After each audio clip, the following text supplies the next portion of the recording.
નમસ્કાર વિદ્યાર્થી મિત્રો, ગુડ મોર્નિંગ।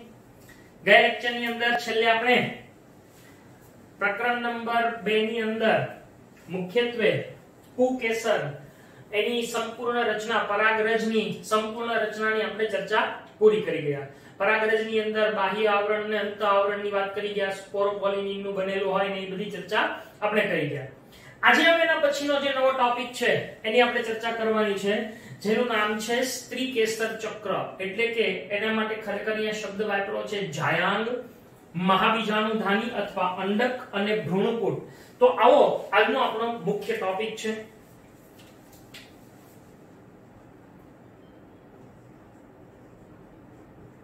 જાયાંગ, મહાબીજાણુધાની। જો કુકેસર હતું તો એના માટે લઘુ બીજાણુધાની હતું, અહીંયા આગળ માદા છે એટલે મહાબીજાણુધાની અથવા એને કહેવામાં આવે છે બીજાંડ અને ભ્રૂણકૂટ। ઓકે, તો આવી આપણે આજે ચર્ચા કરવાની છે।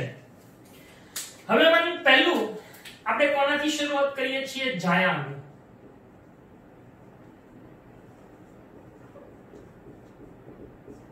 જાયાંગ એટલે સ્ત્રીકેસર ચક્ર। જાયાંગ એટલે કે સ્ત્રીકેસર ચક્ર અથવા સ્ત્રીકેસર છે એ મુખ્યત્વે માદા પ્રજનન અંગ છે। આ જે સ્ત્રીકેસરો છે એની તમે 11મા ધોરણની અંદર ચર્ચા કરી ગયા છો કે સ્ત્રીકેસર છે ઈ મુખ્યત્વે કાં તો એક જ હોય તો એને એક સ્ત્રીકેસરી પુષ્પ કહેવાય, અને એક થી વધારે હોય તો એને બહુસ્ત્રીકેસરી પુષ્પ તરીકે પણ ઓળખવામાં આવે છે, અથવા તો બહુસ્ત્રીકેસરી સ્ત્રીકેસર અને એક સ્ત્રીકેસરી સ્ત્રીકેસર તરીકે ઓળખવામાં આવે છે। હવે જો ઘણા બધા સ્ત્રીકેસરો હોય, બહુસ્ત્રીકેસરી હોય, તો પાછા ઈ બહુસ્ત્રીકેસરો છે ઘણા બધા ઈ કાં તો એકબીજા સાથે જોડાયેલા હોય અથવા તો એકબીજાથી મુક્ત હોય, એટલે કે એને મુક્ત સ્ત્રીકેસરી અને યુક્ત સ્ત્રીકેસરી એમ પણ આપણે કહીએ છીએ। આ સ્ત્રીકેસરની જો રચના જોવામાં આવે તો એ રચના કેવી છે એની આપણે સમજૂતી આકૃતિ દ્વારા મેળવવાની છે। તો સૌથી પહેલા જે સ્ત્રીકેસર ચક્ર છે એટલે કે જાયાંગ છે એ મુખ્યત્વે શું છે? માદા પ્રજનન અંગ ધરાવે છે। બીજું કે સ્ત્રીકેસર એની સંખ્યા જો એક હોય તો એને શું કહેવાય છે? એક સ્ત્રીકેસરી, મોનોકાર્પેલરી એને અંગ્રેજીમાં કહેવાય છે। અને જો ઘણા હોય, સ્ત્રીકેસરો ઘણા હોય તો એને શું કહેવાય છે? બહુસ્ત્રીકેસરી, મલ્ટીકાર્પેલિટી તરીકે મલ્ટીકાર્પેલરી તરીકે ઓળખવામાં આવે છે। તો આમ એક સ્ત્રીકેસરી અને બહુસ્ત્રીકેસરી એવા બે પ્રકારના સ્ત્રીકેસર આપણને જોવા મળે છે। હવે જો એ બહુસ્ત્રીકેસરી હોય તો બહુસ્ત્રીકેસરી છે એ પાછા બે પ્રકારના હોય, એક કે મુક્ત બહુસ્ત્રીકેસરી અને બીજા યુક્ત બહુસ્ત્રીકેસરી। એટલે કે અહીંયા આગળ મુક્તની અંદર શું હોય તો કે દરેક સ્ત્રીકેસરો છે એ એકબીજાથી મુક્ત હોય છે, જ્યારે અહીંયા આગળ જે સ્ત્રીકેસરો છે એ એકબીજા સાથે જોડાયેલા હોય છે। બરાબર છે? હવે આ સ્ત્રીકેસરની જો રચના જોવામાં આવે તો એની રચનામાં મુખ્યત્વે શું જોવા મળે છે? તો સ્ત્રીકેસર ની રચના। હવે જ્યારે સ્ત્રીકેસરની રચના તમે જુઓ છો ત્યારે એમાં તમને મુખ્યત્વે 3 ભાગ જોવા મળે છે।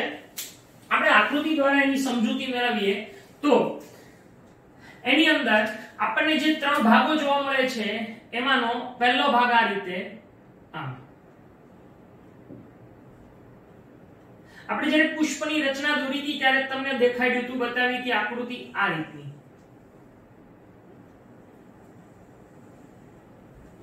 બરાબર? આ સ્ત્રીકેસર છે એનો ટોચનો ભાગ છે અને આ એનો તલ ભાગ છે, એટલે કે નીચેનો ભાગ છે। ઓકે, તો આ સ્ત્રી કેસર છે. હવે એના વિવિધ ભાગોના જો નામ લખીએ આપણે તો આને આપણે શું કહીએ છીએ તો કે આ છે એને કહેવાય છે પરાગાસન. બરાબર, પરાગાસન. આ શું છે તો આ એ છે પરાગ વાહિની. જો પરાગ વાહિની છે, પરાગ નલિકા નહીં. પરાગ નલિકા એ પુકેસરમાંથી ઉત્પન્ન થાય અને પરાગ વાહિની એ સ્ત્રીકેસરનો ભાગ છે. અને સ્ત્રીકેસરનો જે નીચેનો ફૂલેલો ભાગ છે એને શું કહેવામાં આવે છે તો કે આને કહેવામાં આવે છે બીજાશય, અથવા તો એનું બીજું નામ છે અંડાશય. હવે ટેક્સ્ટ બુક ની અંદર તમને બહુસ્ત્રીકેસરી એની કેટલીક એના ફોટોગ્રાફ્સ આપેલા છે. બરાબર, ચંપાના સ્ત્રીકેસરની રચના આપણને આપેલી છે. તો એ તમે બહુસ્ત્રીકેસરી રચના છે એ જોઈ શકો છો એની અંદર. અહીંયા આગળ જે સ્ત્રીકેસર છે એની અંદર મુખ્યત્વે જે ત્રણ ભાગો જોવા મળ્યા, પરાગાસન, પરાગવાહિની અને બીજાશય. તો એની અંદર શું શું હોય એ આપણે સમજીએ. તો પહેલા સ્ત્રીકેસરની રચનામાં મુખ્યત્વે ત્રણ ભાગો જોવા મળે છે. કયા કયા ત્રણ ભાગો જોવા મળે છે? એક પરાગાસન, બે પરાગવાહિની અને ત્રણ બીજાશય અથવા તો અંડાશય જોવા મળે છે. હવે પરાગાસન ઈ શું છે તો કે પરાગાસન છે ઈ ટોચનો ભાગ છે જે પરાગરજ માટે ગ્રહણશીલ છે. જ્યારે પરાગ નયનની ક્રિયા થશે, પરાગરજ છે ઈ ઉડી અને આવશે ત્યારે પરાગરજ એ ક્યાં આગળ બેસે છે તો કે પરાગરજ છે ઈ આની ઉપર અહીંયા બેસે છે. આ બધી પરાગરજ છે, આપણે ગયા લેક્ચરમાં જે જોઈ ગયા. તો ઈ પરાગરજ માટેનું ગ્રહણ સ્થાન કોણ છે? પરાગાસન છે.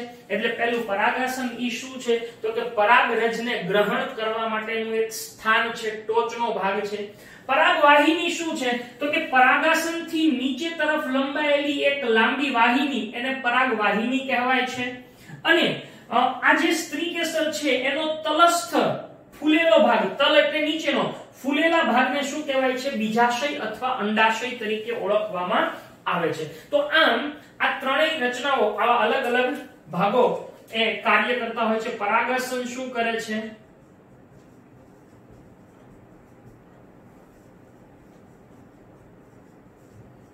પરાગરજ માટે ગ્રહણશીલ હોય છે, એટલે કે પરાગરજને ગ્રહણ કરે છે.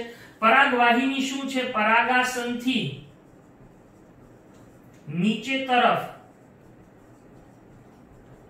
લંબાયેલી એક નલિકામય રચના છે. બરાબર છે? તમને મેં કીધું એમ કે ચંપાનું અને બીજું આપણને એક બીજું જે પુષ્પ છે એની અંદરથી પણ જે સ્ત્રીકેસર નીકળે છે એ આપણને આપેલું છે. બરાબર છે? તો એ પરાગાસનથી નીચે તરફ લંબાયેલી નલિકામય રચના છે. જ્યારે આ બીજાશય કે અંડાશય શું છે તો કે સ્ત્રીકેસરનો તલસ્થ ફૂલેલો ભાગ છે. હવે આ જે અંડાશય જોઈએ આપણે ખાલી, તો અંડાશયની અંદર એક ખાલી જગ્યા હોય છે જેને કોટર કહેવાય. એટલે કે અંડાશય ઈ શું ધરાવે છે એટલે કે બીજાશય ઈ કોટર ધરાવે છે. એનો અંદરનો ખાલી વિસ્તાર છે એને શું કહેવાય છે? એને કોટર તરીકે ઓળખવામાં આવે છે. બીજાશય કોટર ધરાવે છે. આ કોટરની અંદર અહીંયા એક ખાસ પ્રકારની રચના હોય છે જેને આપણે જરાયુ કહીએ છીએ. તમે 11મા ધોરણની અંદર આ શબ્દો બધા ભણીને આવ્યા છો એટલે હું અહીંયા વધારે સ્પષ્ટતા નથી કરતો. એ જરાયુ ધરાવે છે. તમે જરાયુ વિન્યાસની વાત કરી ગયા છો, બરાબર? તો ત્યાં જરાયુ આવેલો હોય છે. બીજાશયની અંદર જે કોટર આવેલું હોય છે એ કોટરની અંદર જરાયુ ધરાવે છે એના ભાગે. હવે આ જરાયુ હોય એમાંથી જ એક ખાસ પ્રકારની રચના ઉદ્ભવે છે જેને આપણે શું કહીએ છીએ? મહાબીજાણુધાની એટલે કે અંડક છે એ ઉદ્ભવે છે. એટલે આમ અંડકનું નિર્માણ એ ક્યાંથી થાય છે તો કે અંડકનું નિર્માણ એ મુખ્યત્વે જરાયુમાંથી થાય છે. તો એ કેવી રચના છે તો કે બીજાશય છે એની અંદર, હવે આપણે આમાં જ તે લખીએ છીએ, બીજાશય છે એનો અંદરનો ભાગ શું ધરાવે છે? કોટર એટલે કે એક પ્રકારની ગુહા ધરાવે છે. બરાબર છે. બીજું કે આ કોટરમાં શું આવેલું હોય છે? જરાયુ આવેલા હોય છે, જેને પ્લેસેન્ટા કહીએ છીએ આપણે. બરાબર, જરાયુ આવેલા હોય છે. અને આ જરાયુમાંથી શું ઉદ્ભવે છે? તો કે એ જરાયુમાંથી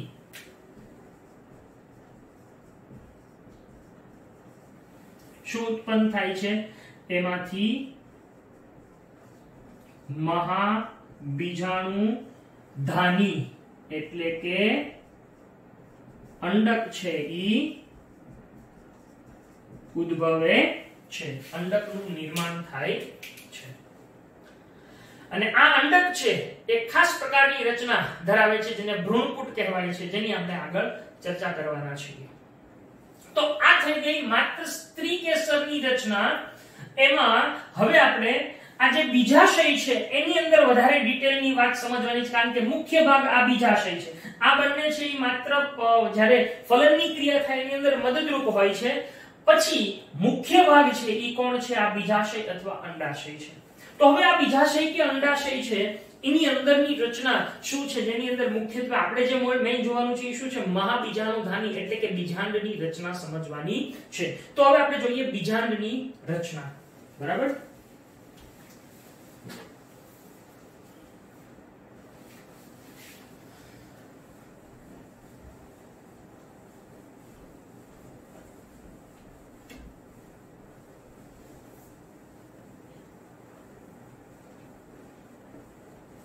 મહાબીજાણુધાની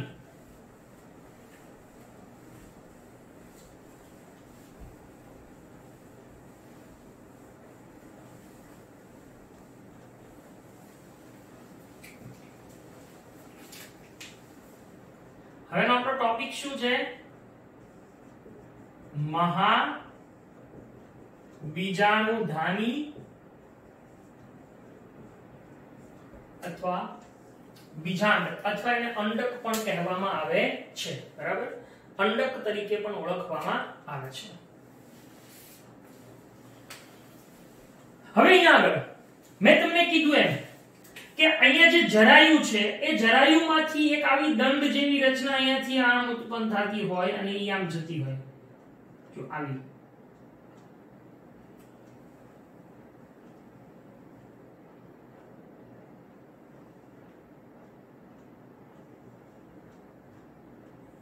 અહીંયા અંદર આવી એક ખાસ રચના હોય છે.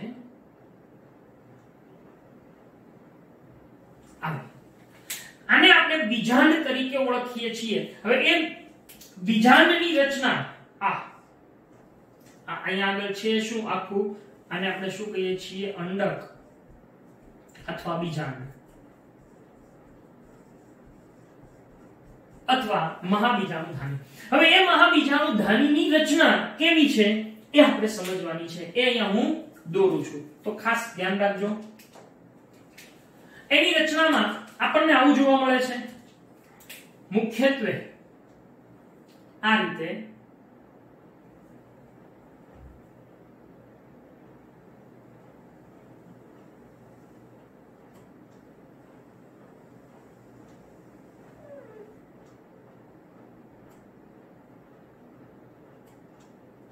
બરાબર, આ એક ભાગ.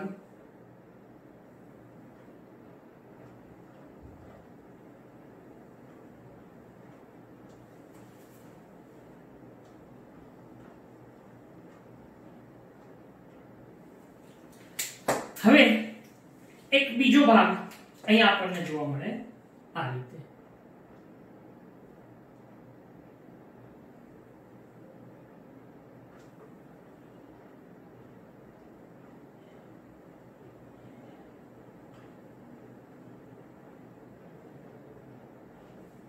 બરાબર, બંને સાઈડ આપણને આ પ્રકારે જોવા મળે છે.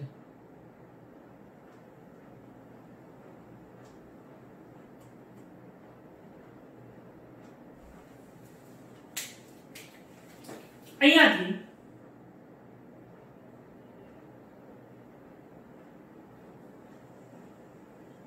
આવી રચના હોય છે.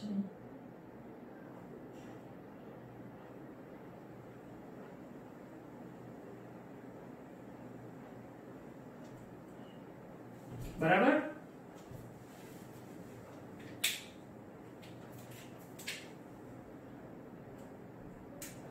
થોડી આ પ્રકારની રચના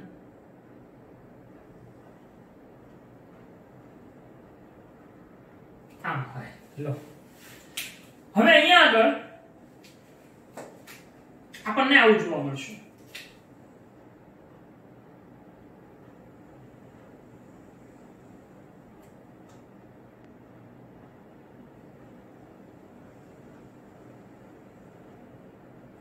આ દરેક ભાગોના નામ છે એ હમણાં હું તમને દર્શાવીશ. હવે મેં જે આકૃતિ દોરી છે ઈ અને જે બુક ની અંદર આપી છે થોડી ડિફરન્ટ છે, એટલે ખરેખર મેં ખાલી ઉલટાવી નાખી છે. બરાબર. એની અંદર ઉર્ધ્વસ્થ ભાગ રાખ્યો છે અને આપણે અહીંયા અધસ્થ ભાગ લીધો છે. બરાબર. બીજો કોઈ ફેર નથી.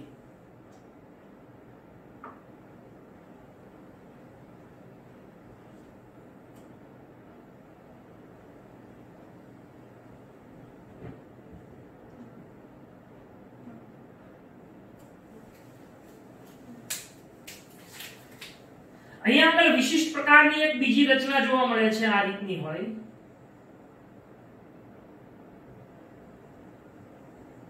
આ ભ્રૂણપૂટ છે. બરાબર. અને એની ફરતે આ પ્રકારના આવા કોષોનું સ્તર આવેલું હોય છે.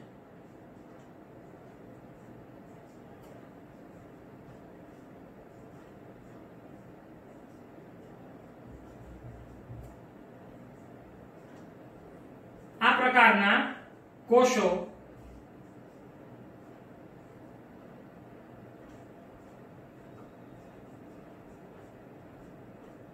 જોવા મળે છે.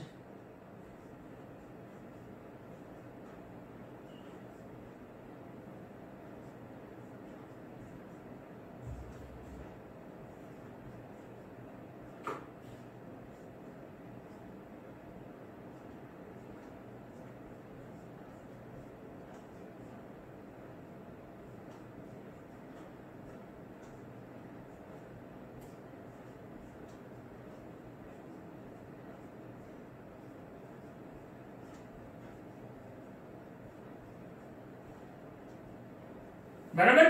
આને પ્રદેહ તરીકે ઓળખવામાં આવે છે. અહીંયા આગળ વિશિષ્ટ પ્રકારના કોષો આવેલા હોય છે.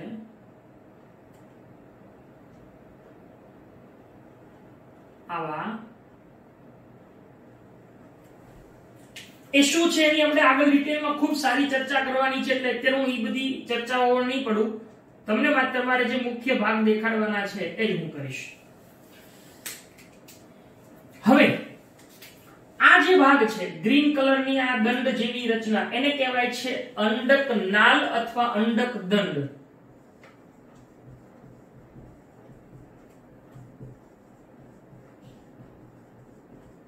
બરાબર. આ દંડ જેવી રચના છે કે આ દંડ વડે જ તે જરાયુ સાથે આખું બીજાંડ છે કે અંડક છે જોડાયેલું હોય છે. બરાબર. આ દંડ વડે.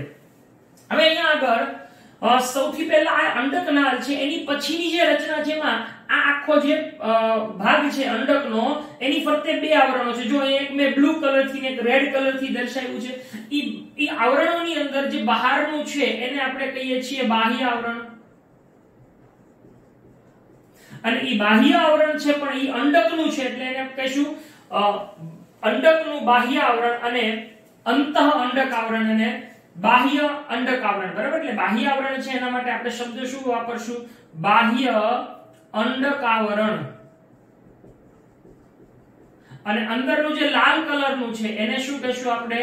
અંતઃ અંડક આવરણ તરીકે ઓળખીએ છીએ. તો બે આવરણો થઈ ગયા. હવે આ જે ગ્રીન કલરનો આખો ભાગ છે કોષોયુક્ત, એને કહેવાય છે પ્રદેહ. અંગ્રેજીમાં એને ન્યુસેલસ કહેવાય. આ જે ભાગ છે એને ઇન્ટેગ્યુમેન્ટ્સ કહેવાય છે, અંડક આવરણોને. બરાબર છે. તો આ રીતના ભાગ જોવા મળે છે. આ બ્લુ કલરનો જે વચ્ચે ભાગ છે એને કહેવામાં આવે છે ભ્રૂણપૂટ. હવે આ અંડક આવરણો જો સંપૂર્ણ રીતે બંધ નથી, અહીંયા આગળથી એક છિદ્ર જેવી રચના છે જેને કહેવાય છે અંડક છિદ્ર અથવા અંડક છિદ્ર. શું કહેવાય છે? અંડક છિદ્ર તરીકે ઓળખવામાં આવે. અંડક છિદ્રનો સામેનો છેડો આ એને અંડક તલ કહેવાય છે. ખરેખર આ તલ ભાગ છે. આ જે મેં દોર્યું છે એ અધસ્થ છે, ઊંધું છે. હવે ખરેખર આપણને જે આકૃતિ આપી છે એ આવી આપી જો આમ, બરાબર છે? આપણને ટેક્સ્ટ બુક ની અંદર જે આકૃતિ આપી છે એ આવી આપી છે, એટલે તમને સમજવામાં ભૂલ ના પડે એ ખાસ ધ્યાન રાખજો, બરાબર છે? આ રીતની આપી છે અને અહીંયાથી આ અંડક નાલ આવે છે, આમ આવી આકૃતિ છે. તો મેં એનું ઉલટું કર્યું છે, બરાબર છે? તો આ અંડક છિદ્ર છે એની સામેના છેડાને શું કહેવાય છે? અંડક તલ. બીજું કે આ અંડક નાલ અને આ જે મુખ્ય દેહ છે એ એકબીજા સાથે જે જોડાય આ ભાગ એને કહેવામાં આવે છે બીજ કેન્દ્ર. શું કહેવામાં આવે છે? બીજ કેન્દ્ર. એટલે એમ કહેવાય છે કે અંડકનો મુખ્ય દેહ અને અંડક નાલ એકબીજા સાથે જ્યાં જોડાય છે એને બીજ કેન્દ્ર તરીકે ઓળખવામાં આવે છે. એટલે આમ બીજ કેન્દ્ર એ અંડક નાલ અને મુખ્ય દેહ છે એનું શું છે? સંગમ સ્થાન છે, જોડાણ સ્થાન છે. તો આવા આખા રચના, આવી આખી રચના છે એ કોની જોવા મળે છે? બીજાંડની, એટલે કે મહાબીજાણુધાનીની જોવા મળે છે. હવે મહાબીજાણુધાનીની અંદર આ જે ભાગ છે ને, ભ્રૂણપૂટી, બહુ મહત્વનો ભાગ છે.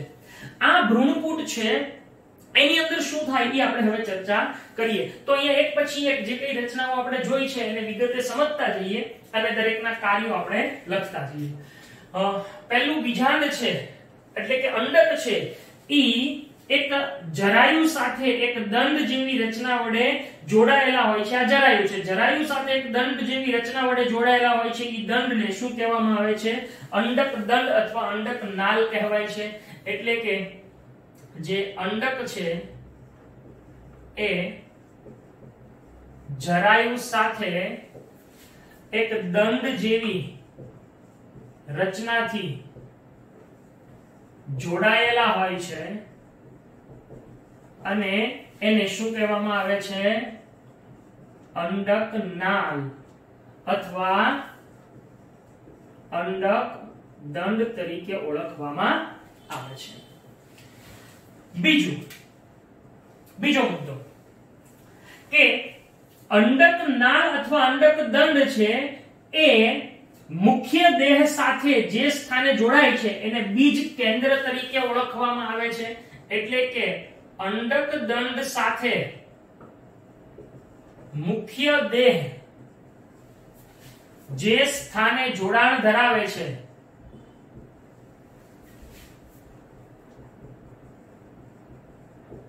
તેને બીજ કેન્દ્ર તરીકે ઓળખવામાં આવે છે. આમ બીજ કેન્દ્ર એ આ બંનેનું સંગમ સ્થાન છે એવો અહીંયા શબ્દ લખ્યો છે.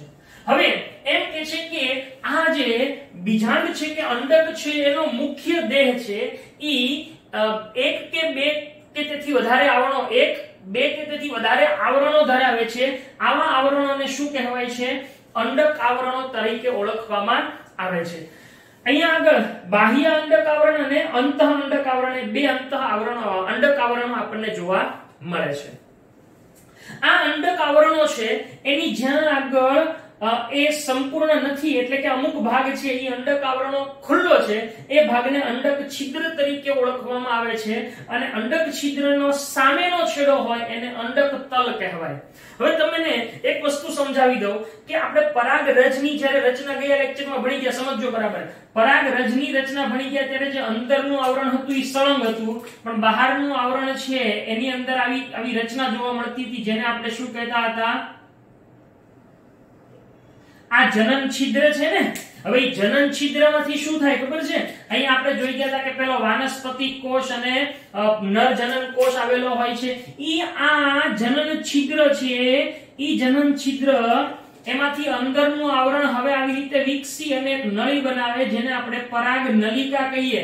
અને આવડો આ કોષ આમાં ઉતરે, સમજજો બરાબર. ઈ ક્યાંથી થાય? અહીંથી. આપણે આખી ડિટેલ સમજશું. ઈ અહીંથી થાય. હવે એ અહીંયાથી જે આ નળી ઉતરે એમાંનો જે આ કોષ છે એને અહીંયા આગળ રહેલા અંડકોષ સાથે જોડાવાનું હોય.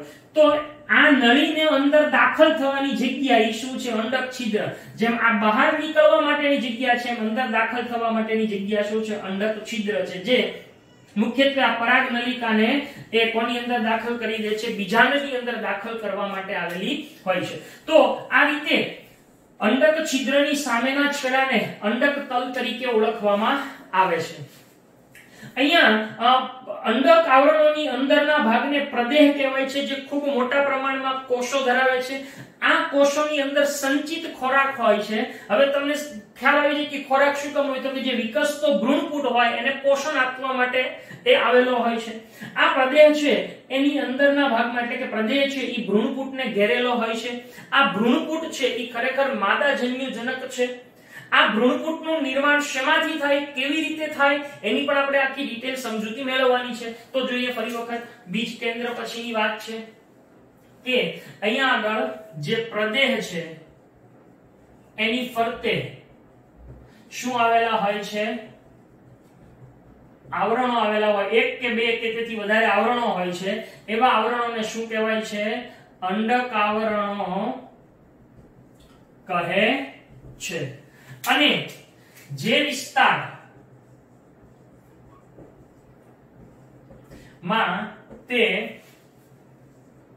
નથી આવેલા તેને શું કહેવાય છે? અંડક છિદ્ર કહે છે. ઓકે, અંડક છિદ્રની સામેનો ભાગ શેની તરીકે ઓળખાય છે? અંડક તલ તરીકે ઓળખાય છે,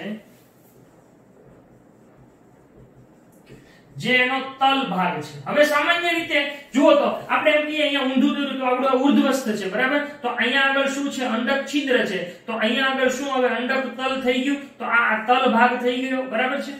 તો એ તલ ભાગ છે, નીચેનો ભાગ છે. આ સમજો બરાબર, આ બધા શબ્દોને વ્યવસ્થિત લેજો.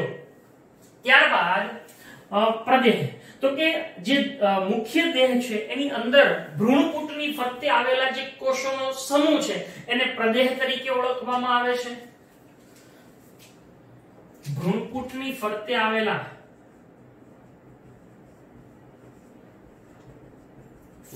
અને અંડક આવરણોની અંદર આવેલા કોષોના સમૂહને શું કહેવામાં આવે છે? તો કે પ્રદેહ કહે છે. આ પ્રદેહ એ શું કાર્ય કરે છે?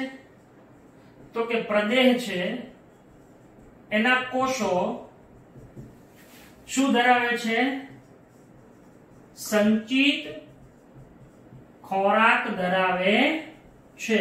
અને ઈ ખોરાકનું કામ શું છે? તો કે આ ભ્રૂણપૂટ જ્યારે વિકસતો હોય ત્યારે એને પોષણ પૂરું પાડવાનું કામ કરે છે. પ્રદેહના કોષો સંચિત ખોરાક ધરાવે છે કે જે વિકસતા ભ્રૂણપૂટને પોષણ પૂરું પાડે છે, બરાબર છે? તો આ રીતની વાત. હવે ભ્રૂણપૂટ છે એની આખી રચના આપણે ડિટેલમાં આની પછીના ટોપિકમાં સમજવાની છે. આ ભ્રૂણપૂટ છે એ એક જ મહાબીજાણુ ધાનીમાંથી ઉત્પન્ન થતો હોય છે. આ ભ્રૂણપૂટની અંદર મુખ્યત્વે જુદા જુદા પ્રકારના કોષો આવેલા હોય છે. એ કોષો પૈકી એક અંડકોષ હોય છે અને એ અંડકોષની સાથે હમણાં આપણે જે દોર્યો તો પરાગરજમાંથી શુક્ર જે નરજનન કોષની ઉતરી જાય અને એ બંનેનું જોડાણ થાય છે, જે આખી ફલનની ઘટના કેમ થઈ આપણે જોવાની છે. તો અહીંયા ભ્રૂણપૂટને પોષણ પૂરું પાડે છે. ત્યારબાદ ભ્રૂણપૂટ છે એ એક મહાબીજાણુ ધાનીમાંથી શું થાય છે? એક ભ્રૂણપૂટ ઉદ્ભવે છે. આ ભ્રૂણપૂટ એ શું છે? ખરેખર માદા જન્યુજનક છે, જે શું ધરાવે છે? અંડકોષ ધરાવે છે, બરાબર. એની અંદર અંડકોષ આવેલા હોય છે, એક અંડકોષ આવેલો હોય છે.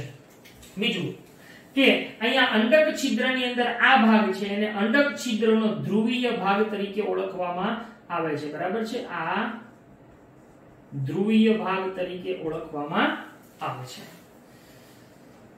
તો આમ આ સંપૂર્ણ બીજાણુધાની, મહાબીજાણુધાની અથવા તો બીજાંડ છે એની રચના કેવી હોય, આ ખરેખર આખી રચનાની અંદર આવેલી હોય છે. આપણે એટલો જ ભાગને ખાલી બહાર દોરીને દર્શાવ્યો છે. હવે આ જે ભ્રૂણપૂટ છે એ ભ્રૂણપૂટ એ મુખ્યત્વે જે મહાબીજાણુધાનીમાંથી રચાય છે. મહાબીજાણુધાની એ મુખ્યત્વે આપણે ગયા લેક્ચરની અંદર જે નર પ્રજનન કોષ એટલે કે પરાગરજની વાત કરી હતા, એ શેમાંથી વિકસતો હતો? એક પરાગ માતૃકોષ જેને પોલેન મધર સેલ કહેતા હતા. એમ અહીંયા આગળ છે મહાબીજાણુધાની છે એ ખરેખર એક મધર સેલ એટલે કે અહીંયા મેગાસ્પોર મધર સેલ એટલે કે મહાબીજાણુ માતૃકોષમાંથી ઉત્પન્ન થાય છે. તો એ કેવી રીતે ઉત્પન્ન થાય અને એમાંથી આખા આ ભ્રૂણપૂટની રચના કેવી ઉદ્ભવે એની આપણે આવતા લેક્ચરની અંદર આકૃતિ સાથે ચર્ચા કરવાના છીએ. તો આજના લેક્ચરની અંદર આપણે આ મુખ્ય બે બાબતો જોઈ ગયા, જાયાંગ અને મહાબીજાણુધાની. ભ્રૂણપૂટની ચર્ચા આપણે આવતા લેક્ચરની અંદર કરીશું. તો આજના લેક્ચરમાં અહીંયા આપણે રાખીએ છીએ. Thank you.